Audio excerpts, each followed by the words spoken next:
যেটা হারাম রিলেশনশিপের ক্ষেত্রে হয় সেখানে শয়তান ফ্যাক্টর থাকে। মানে শয়তান ফ্যাক্টরটা কি করে, সবসময় মনে মনে একটা আকাঙ্ক্ষা হয়, একটু কথা বলবো, একটু কথা বলতে পারলে ভালো হইতো।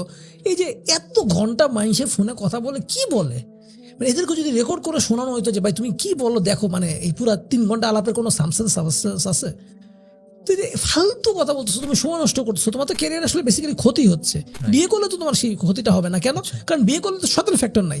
বিয়ে করলে তো বিয়ের আগে তার কথাটা শুনতে আমার খুব ভালো লাগছে, কেন? কারণ শয়তান এটা শুনতে ভালো লাগাচ্ছে, এটা তো একটা কানের জিনা হচ্ছে, এই কারণে শুনতে খুব ভালো লাগাচ্ছে।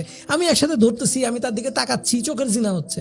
বিয়ে হওয়ার পরে তো আর জিনা নাই, তখন বিয়ে হওয়ার জন্য বিয়ে হওয়ার পরে তো এই যে মানে এই ব্যাপারগুলা যে তাকায় আসি ঘন্টার পর ঘন্টা, তাকে গল্প করতেছি, ফোনে কথা বলতেছি, একজনের সাথে দেখা করতে যাচ্ছি, জীবন দিয়ে দিচ্ছি এটার জন্য।